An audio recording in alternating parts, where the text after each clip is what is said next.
What's up, everybody? Welcome back to the Schmozone podcast, episode 38. Today's episode is sponsored by Sheath Underwear, the most comfortable pair of underwear I've ever worn in my life. We're here in Abu Dhabi. It's hot, it's humid, I'm sweaty. This is the underwear that protects my balls. They got the dual pouch protector. They're comfortable. I love this stuff. Get yourself some. Use the promo code Schmo. Get 20% off. Oh, you don't believe me? I'm wearing it right now. The other sponsor of today's podcast is So Right.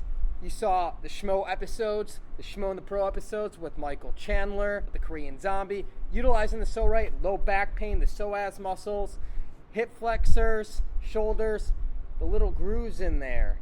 They massage your body right. Go to SoRight.com, check it out. You will not be disappointed. Let's start the show. 1, 2, 3.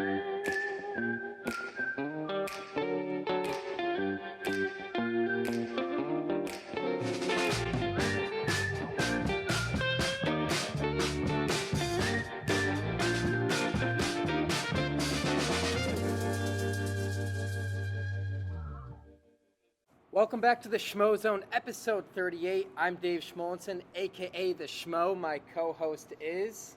Helen Yee. Sports isn't my last thing, so...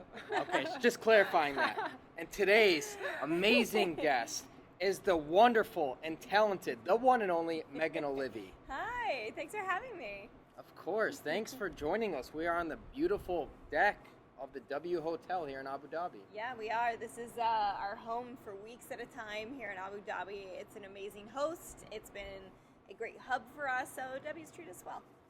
It has. I just want to start off by saying this because I noticed this. One of my favorite things to do is read people and read people well, but you have this amazing, uncanny ability to put on your game face when the camera's on, because you have a great outgoing personality, and then when the camera's on, the action's on, it's like I could watch your face just transform into on camera, on air, Megan Olivi mode, and it's amazing, it's professional, and it's one of a kind. Thank you. Yeah, it is different though, that's for sure. Like me in real life is different than me on camera, but I think that's how we all are, right? What was that adjustment period like for you to, get into that mode, that on-camera mode? Because that might not have been your first passion in life, this direction that everything's turned to. Yeah, I think for me it's kind of a balance. Like, I do like to show who I am and make sure that my personality comes out. I think that's what makes all of us unique as media members or as people who conduct interviews and work with athletes. So I try not to lose who I am, but it's also like I'm way more professional on camera than I would be outside. Like, I'm pretty easygoing. I'm quiet if I don't really know somebody, and but I need to make sure that I'm doing my job to the best of my ability. So it kind of took a little bit to find that right balance, but I think I've got it now. For sure. And here in Abu Dhabi, we do a lot of MMA, obviously covering the UFC, Yeah. but I also know that you do a lot of work with the NFL, but Yeah. this pandemic's probably put a lot of wrinkle in those plans. I'm just curious, right off the bat, are you doing the NFL at all this year? Is there a playoff bubble? What do you hear on that front? Yeah, I mean, hopefully I can. So I was offered some games that, because of how we're traveling to Fight Island this time around, I had to turn down. So last time we left on Mondays, and this time we left on Fridays, which meant that whole weekend I would be unable to work football games. So I had to turn a couple of them down, and then there's a rule that you can't be out of the country for any more. You have to be in America, I should say, for 2 weeks before you work a game. So even some of my colleagues, like Kenny Albert, who was in the NHL bubble in Canada, he was safe, he was fine, he was tested multiple times. He couldn't go back to calling games until he was in the United States for 2 full weeks. So even when I came back for the 10 or 12 days that we came back, I couldn't work football because I wasn't in the U.S. long enough. And then I'll have to take a couple of weeks before I can. And then we're more than halfway through the season, so hopefully I'll get at least a couple of games in, or maybe some features. The crew over at NFL on Fox is always so great and accommodating and understanding, as is the UFC, because this is my main role here. So it's I'm really hopeful that I'll get to do some games, because I love it. It's different. It's nice to mix things up and kind of see what else is going on in the sports world. And for me, it's just fun to kind of work on that role as well and make sure I'm continuing to get better and succeed and grow. So yeah, hopefully, fingers crossed, when I have some weekends off from UFC and I'm back in America for a while, I'll get on the field. Yes, best of both worlds. But I'm curious to know kind of what are some of the differences to prep for an NFL game compared to UFC Fight Week? Yeah, it's a good question because, there's obviously more football players. Certainly, when you combine both teams, and there are fighters that we're covering on a specific card. But you're not telling as many unique individual stories, I guess. So what we do on Fridays, we'll meet with the home team. We'll go to their practice. We'll do a couple of interviews with coaches, probably like 5 or 6 different people between players, coaches, and personnel. And then on Saturday, when the visiting team lands, we'll meet with them. Same thing, 5 or 6 people from the team. For me, I'm like a super over-preparer. So I will have like 7 pages of different storylines that I've gathered from one-on-one conversations to make sure. It's always important, no matter what I'm doing, that I can say, like, I spoke to this person. Not hearsay, not something I read. Like, from the horse's mouth, this is what I got, this is what they told me. So I kind of, like, take all Saturday night and I make sure that no matter what situation we are in a game, no matter offense, defense, blowout, close game, star players, newcomers, I have something that I can add to that broadcast. So, that's probably like 20-something, pre-made reports, plus you're talking about action on the field, but it's a much shorter work day. Games are much shorter, we're only, now with COVID, the rules have certainly changed. We're not even allowed to be on the field the way we were before, but it's a shorter work day. It's a lot of different prep, but it's still, for me, it's about storytelling, and so it's just trying to figure out, making sure you have all your bases covered, because there's sometimes in game you'll hear from a reporter 15 times, and sometimes you'll just hear one injury report and that's it. It's not predetermined like sometimes we're able to do with UFC, when you'll have walkout reports for certain things. So yeah, it's just making sure like you're over prepared with every aspect of the game. And I know you just got out of UFC 254, broadcast meetings. You got DC. Mm-hmm. I know Dan Hardy's there. Michael Chiesa's on the desk. Let's talk about this, because this is a huge, huge week.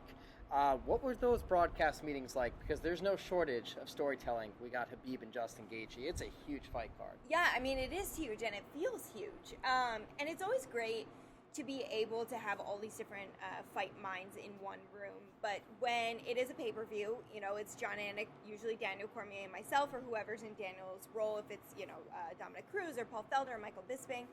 We're just, we're streamlined because we only get a certain amount of time with each athlete. So there's a lot of prep that goes in beforehand.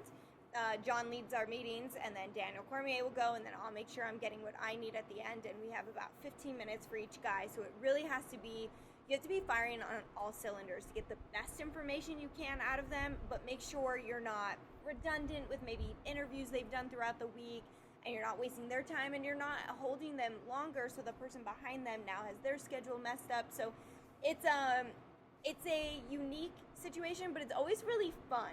Those are private, closed door things where no one is filming them unless they're choosing to film it themselves. So oftentimes fighters are more open, they're a little more relaxed, because nothing that happens in that room will ever be said until the broadcast begins.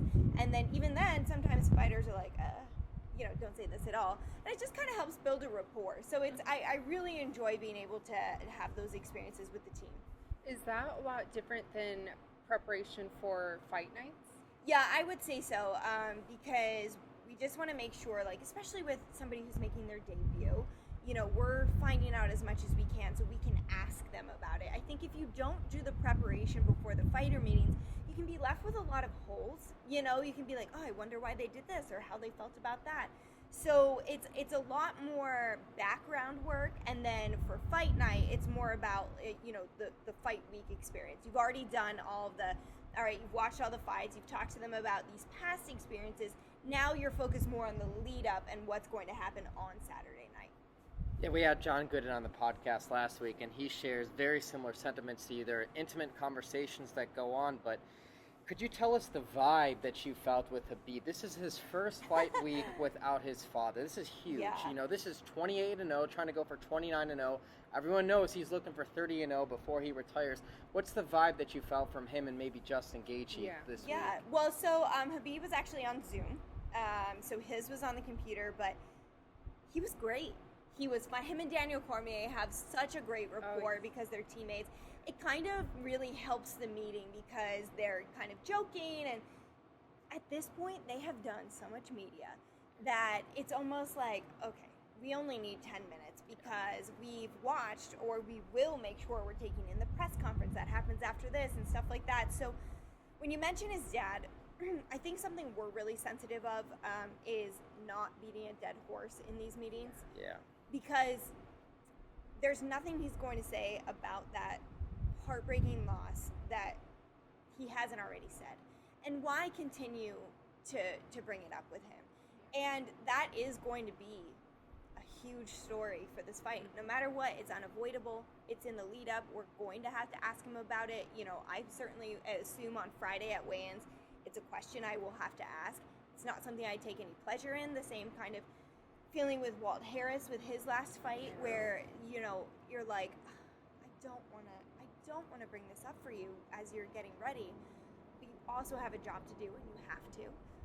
But then, you know, we just talked to Walt, and I asked him, I was like, is it a relief to get that fight week over? And he's like, yeah, because I was crying all the way up until I walked out. So it is a storyline, but today he was great. He was laughing, he was being funny. Justin Gaethje was awesome. Trevor Whitman was in there, like, taking these professional photos with him and this plant that was on the table. So they both were really, they seemed energetic. Yeah. They seemed relaxed. They seemed on the time zone. I mean, obviously, Khabib has been nearby.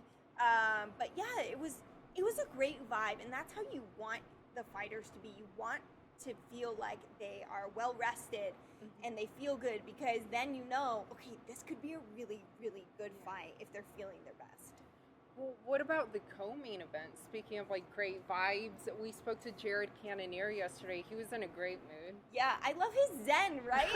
He was telling us about his necklace and his stone and his crystals. I love his zen and his vibe. And Robert Whittaker, I just think is one of the nicest, realist people in the game. I think, we talked to him about it a little bit, but, like, I think he has helped so many fighters by being vocal about needing to take a break when he was burnt out. And I think that is so admirable, because I think oftentimes many people feel that way and are too embarrassed to maybe admit it. But when you have a guy like Robert Whittaker saying it's okay, I think he did a real lot of good for our roster without even realizing it. And he's so realistic too. It's like, even if he wins this fight and he gets a championship bout before Christmas, he's like, I got to think about it for my family. You know, I got 3 young children. Christmas comes first in the Whittaker family, and that's so admirable to think about.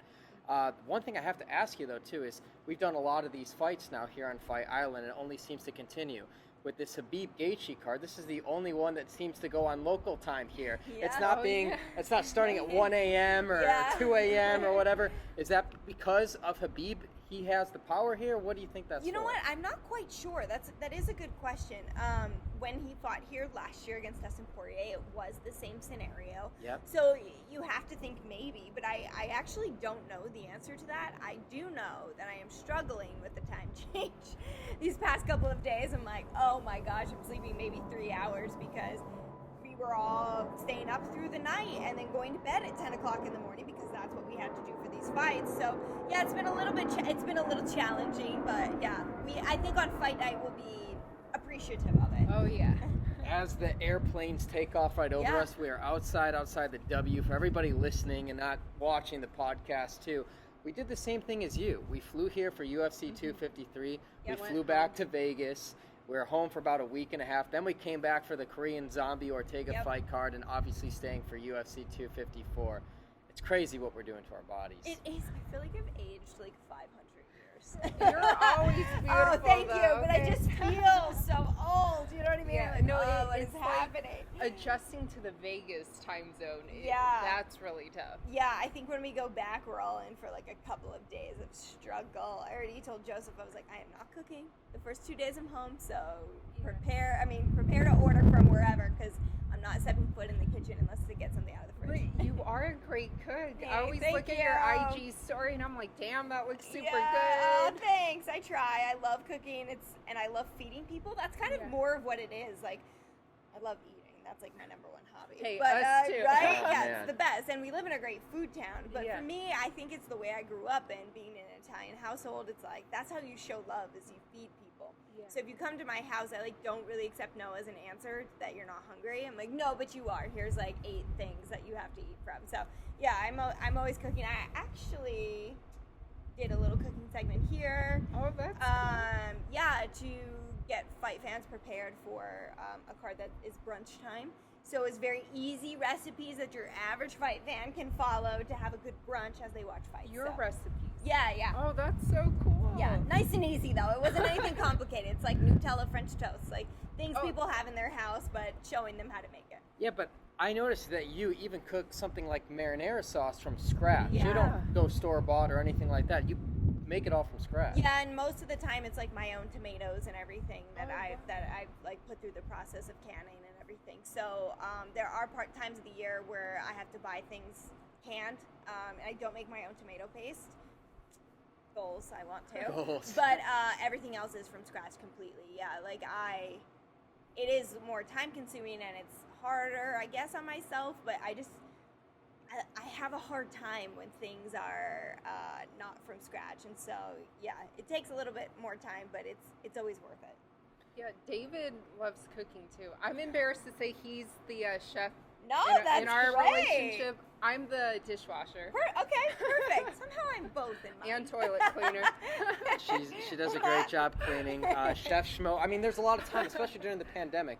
Love to cook. You know, it's just something I just enjoy doing. It's so much Yeah. more rewarding. And I think when you're on the road so much, Yeah. Yeah. people like assume, oh, you must like love going to restaurants, or and it's like sometimes you just want your own cooking or your own food, and you don't want to go to a restaurant no matter how good it is. And that's the thing, is like we travel enough where we don't have a choice, so it's nice to be able to just choose to do it on our own and like just make things a little healthier, or Yeah, just know you what know you're what's putting going- in. yeah. Yes. And how much more rewarding is it when you're in a restaurant and you order something, you're like, man, I make this so much better. Oh yeah. Especially Brussels sprouts. Yeah, and oh, he loves I love Brussels Brussels sprouts. sprouts. But it's like in the restaurant they charge like $65, and then when you make it yourself, you're Yeah. like, oh, this only cost Especially me when you Wait, know yes. the ingredients going into it. Like, obviously, as you know, to be a good chef, fresh herbs make everything Oh, so yeah. much better. And then when they charge up the wazoo for certain things, it's like, man, I could have just made this myself at a fraction of the cost. Oh yeah, for sure. So it saves money, and it just feels better. You don't have to leave your house, even though that sounds so silly during COVID when we were all complaining about not being able to leave. But yeah, it makes things better. For sure. So you've been all over the world now. I mean, here we're in beautiful Yas Island, Abu Dhabi. What's been your favorite destination that isn't here, Fight Island, that you've been to so far while doing everything with the UFC? Oh, that's a good question. A few come to mind. Probably Tokyo is my favorite place. I've been fortunate enough to go a couple of times. But Singapore, I absolutely loved. Mexico City was amazing. I've been there a few times. And then maybe Vancouver. Those are like my top. But Tokyo is one of my favorite cities in the world. And I've only been able to go there because of work. Like I said, I've been there a few times, but it's always with UFC. And so that's probably my number one. It's unlike any other. It's like New York City on steroids. It is. Yeah. And there's sushi, of course. Super Yeah. Good. Oh yeah. We did the breakfast sushi after the market, and it's just so clean and so safe, and everybody's so welcoming, and the food's so amazing. It's just the fashion scene, like it's all so good. Well, is there somewhere that you haven't been yet that you would love to travel to? I think like every place in the world. I think I don't know if you guys feel the same way, but the more you travel, it's almost like the more places you realize you haven't been. Yeah. True. So it's like, okay, I've been to a lot of places in Europe, but not nearly as many as I want to go to. And then I would love to go to places like Morocco and Egypt. And then, you know, there's places in South America I haven't gone to. So, and there's a ton of places in America I haven't even gone to. Like, I haven't even gone to the Grand Canyon. We can drive there. Oh, I said this, we were supposed to go there for my birthday in March, Yes. but that's when the pandemic literally started. We were Yeah. going to go camp, we were going to stay overnight, Yeah. but literally it put a monkey wrench. It was my 30th birthday, too. It put a monkey wrench in all of our plans. Yeah. Horseshoe Bend was on the list, too. We Yes. have yet to go. There's so much stuff to do. I mean, you say that now, too. Have you checked out The Social Dilemma? Have you No, on Netflix? I'm too scared. I'm scared to watch. Yeah, I'm scared to watch it, too. We are so connected to our phones as Yeah. a society, like going out in the wilderness for a couple of days and just turn off social media. That's something we need to do. It Yeah. can get toxic, social media. For sure. And I just think people are too dependent on it, connected on it. They get their validation from it. So Yeah. I try to limit it. Like, I barely use Twitter anymore because I just try and limit what I'm using and why I'm using it and how I'm using it. And so for me, it's just, I agree. It's not necessarily the best place. So I just try and take a step back. And I feel like I've actually felt a lot better about things because of it. I'm like, you know what? It's not worth that one or two comments that might be bad out of so many that could be good. Those are the ones that stay with you, and it's natural. And people are like, don't listen to the haters. It's hard. Yeah. It's hard, and it's not our human way. Yeah. So I just think for me, I limit a lot of what I do or what I put out there, and it's made things a little bit easier. But I have to add, I do admire not only how you carry yourself, but just your professionalism and how you are both off camera, on camera, and on social media. So. Thanks. That means a lot. No, I try. I always look at it as like, I want my dad and my nieces, and I want them to be able to look at anything I put on social media and be proud. And I just want to conduct myself in a way that I'll look back on and be happy with. And so, I think that there's whatever makes a person comfortable and happy and is their prerogative, I support, but it doesn't have to be everyone else's. You know what I mean? So for me, I'm a little bit more conservative about things. I'm a little bit, you know what I mean? Like, I'm not always showing crazy things about my life, but I want to put out there an example, if I can, that is a positive one, that you don't have to have like that stereotypical way to the industry. Like, I'm sure you hear all the time, Helen, but it's like people will talk to us as if like we haven't earned what we've gotten and we haven't put in the work. Like, oh my gosh. I'm like, I have hard. my master's, like I have worked from literally making no money all the way to where I am now, which, I still, this is not even close to like where I believe I can be at the end of the day, but we're always working towards it, and we're always doing the best we can, and morally, and doing things the right way. And maybe that's a slower path, but it's the path that when you lay your head down on the pillow at night, like, you can feel good about yourself. And so you don't, like, that's what I always think. It's like, okay, yeah, there'd probably be a faster way to get to things if I like, I'm like, hey, here's me in a bathing suit, or here's me doing this, like, but no, like, that's not me. If it's good for somebody else, that's amazing for them. But it's like, I wanna put that example out there in case one of my nieces want to follow in my footsteps. I want them to know, like, you could still do it that way. And I respect that 1,000,000%. I respect you. You know I love you. Yeah, I know, likewise. I love you. We're all sitting here because we work hard. Yeah. And social media, it's like a human scrapbook. This stuff is going to live here forever. Yeah. This is like the wild, wild west of the internet. Yeah. Like 5 years, 10 years, 15, 20 years down the line, people are going to be able to search the internet and see these photos, see these tweets, see these images that you put on there.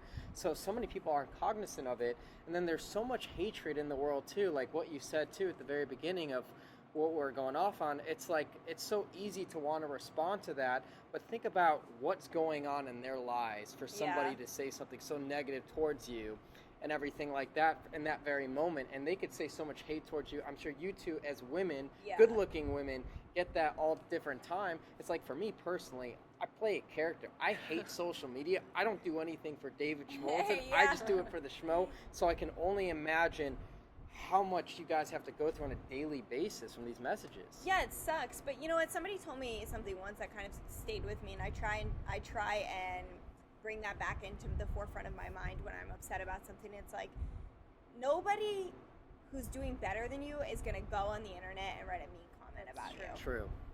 And so they're like, that's actually a really great point. Like, the people that I look up to would never like go on to Twitter or leave me an Instagram comment that is negative, So I just have to always remember that. It's like, you're right. People who do that have nothing else to do, and if you have nothing else to do, what a sad state that is. Yes. True. Yeah.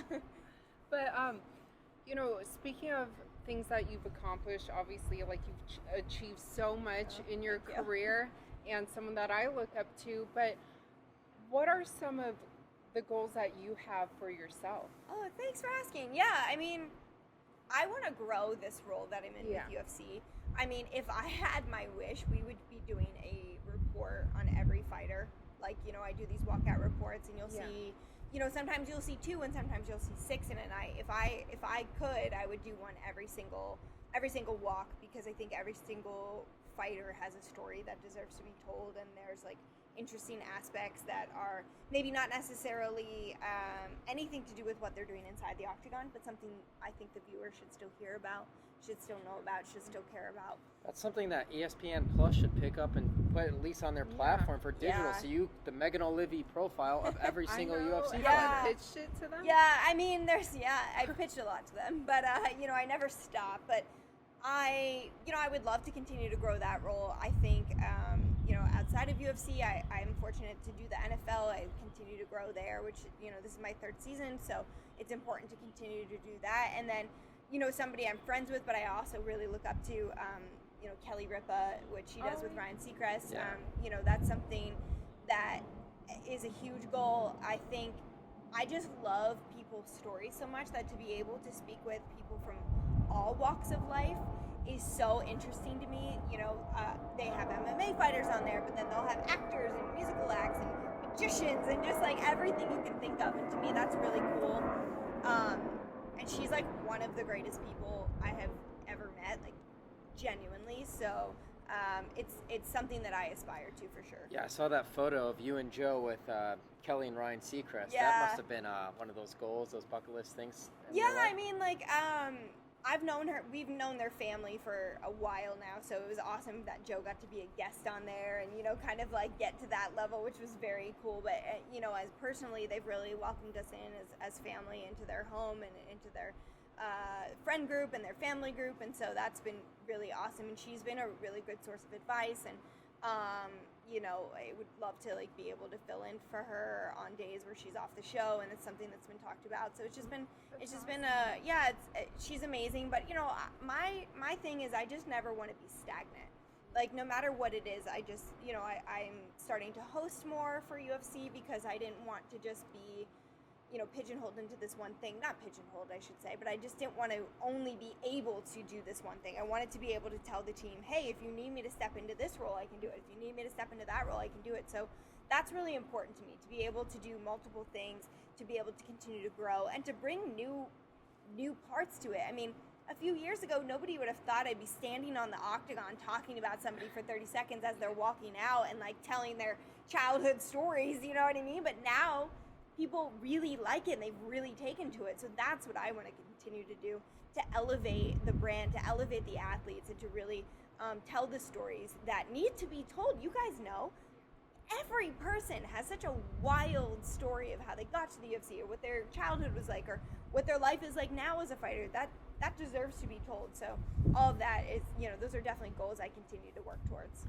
And you have such an interesting kind of vantage point of the sport too. You're married to Joseph Benavidez, one of the top MMA fighters in the game, and there's a lot of people that are tuning into MMA for the first time, especially because of the pandemic and the UFC being the first professional sport back. You know, unfortunately, there's a lot of people that tune in and they just see like a lot of blood, guts, gore, and just fighting. They don't really understand the martial arts aspect of the sport, of the nature of this, of the level of respect. Mm-hmm. Could you kind of touch on that for all those kind of casual or people that are new to the sport and getting into it and really starting to learn things? Yeah, you know what's funny is I've gotten so many messages throughout COVID that are like, oh my God, me, my mom, my grandma, like love you because you tell these stories we would have never watched, but we saw you and we kept it on. And then we were like, oh my gosh, did you hear about this person? And now they watch all these fights. There's probably like 10 different groups that started sending me messages when we started the Jacksonville card. And then it's been really cool because there is so much more to be offered, and we don't question that in other sports. We don't question that in football or in hockey, where you still see these hard hits or these fights or, you know, whatever it may be. We don't ever question that they are not human beings with backstories and this and that going on for them. But for some reason, we do for mixed martial arts, and I want to change that because, like I said during the media day earlier this week, or was it last week? I don't know. I'm jet lagged, but last week where I said, you know, I approach everything as if it's Joseph, because like Joe is just like my favorite person in the entire world, and I feel like he's got so much to offer the world, and there's so many things I want everyone to know about him. And so when I am approaching the sport, I think like, okay, like, what would I want people to know about Joe? Like, okay, what do I want people to know about this fighter? Or how can I approach this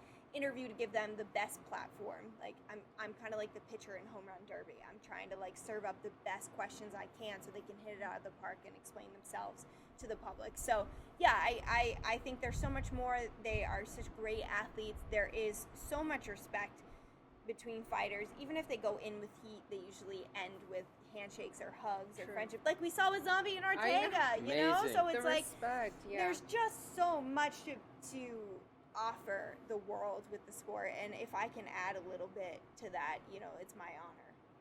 Do you notice if there is any differences between getting to know the fighters compared to like the NFL players? Yeah, I mean, it's a good question, but it's hard to answer because I think football players are a little bit more conditioned to like media and having to go to media and having to answer certain questions, and just it's part of the process. So sometimes I feel like they want to hurry through, but sometimes I also feel like because they're used to it, they're a little bit more comfortable and they're a little bit more open. Yeah. So I think it's all sort of an individual basis. I would say they're pretty similar across the board, but you might get fighters who are relatively new to this whole world, and so they're a little more closed off, or they're not quite sure how to answer things, and you know, it's our job to open them up. But you also get football players who are either shy or they're over it, or you know what I mean. So it's kind of the same thing. Yeah, I mean, we've all, I guess, have experience covering NFL players, and then the biggest difference I have, and you can even throw NBA players into that, is not all of them are this way, but there's a lot of entitlement, like through Pop Warner football and everything like that, the Nike Elite 11s or whatever. You have scouts, you have marketers, agents, you have people pitching at them, throwing money at them at young age, teenage age, and giving them all this attention and stuff like that, so they're conditioned to the spotlight, to the media, of that sort of entitlement. And some of these fighters come from nothing, or like literally they're working regional scenes, and then they get finally their big moment. So there's definitely a big difference in the seesaw. It's not like that for everyone, but I've definitely noticed that a lot between fighters and NFL football players. Yeah, I mean, I've been really fortunate. I've worked with great teams, and everybody's been so kind, and it also really helped me, especially my first season, that they're all huge UFC fans. Yes. They would be like, what are you doing here? And you know, that kind of like got me already their trust and an in there. So they were a little bit more like, I'd have to be like, okay, well, we can't talk about this on air, so let's talk about the things we can. That was actually awesome. Max Crosby. Shout out to Max Crosby of the Raiders. Huge MMA fan, huge Anderson Silva fan. I love that kid. He's awesome, and he's a stud. But there are some amazing football. I mean, there's just so many because there's 53 people on a roster, right? Yeah. I mean, it's.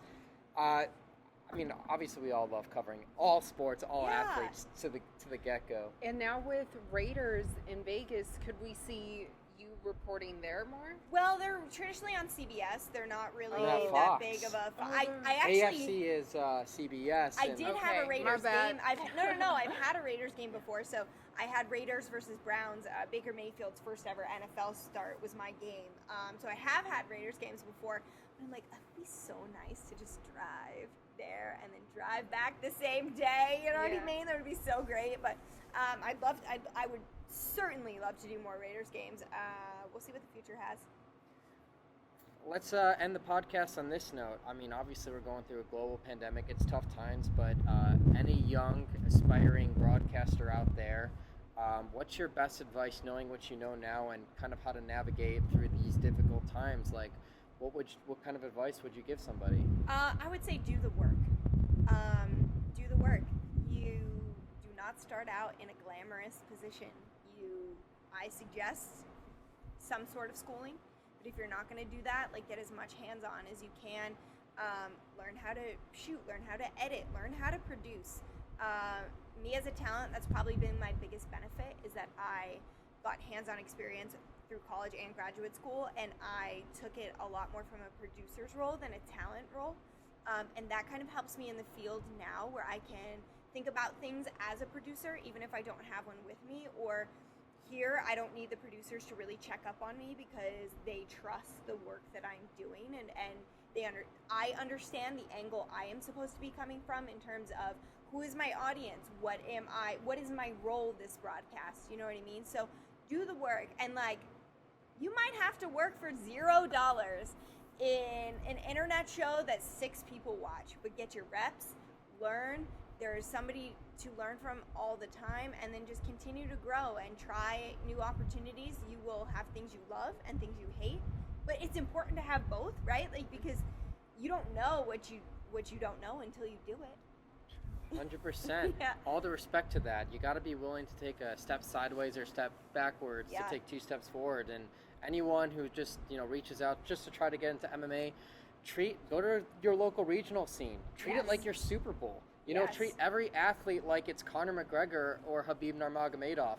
Make it your own. Like you said, you need to get your reps. You need to get your experience. And what you said, 100% on board with. And that they shouldn't be expecting, a huge paycheck Yeah. right away. Because in the beginning, at least, like, for me, I had to save up, money and, like, buy airtime. Yeah. It was rough. We paid our way to get to these UFC events, I used to steal my breakfast and lunch from the green room where I worked because I couldn't afford it. I'd go in so early, I'd sneak in and get a coffee, take a muffin, then right before they threw out the breakfast food, I'd be like, okay, what's left, I'll take it, because I had no money, but this is what I needed to do. And there is always somebody who wants to do the same thing as you. And there's always going to be somebody who's more educated or who's prettier or who has more connections. But there is nothing like doing the work and doing the work the right way. And I think that's the best advice I can give. Amen. Very well said. Exactly. Took the words out of my mouth. Episode 38 of the Schmozone podcast on Yas Island, Fight Island. I love you guys. Love you.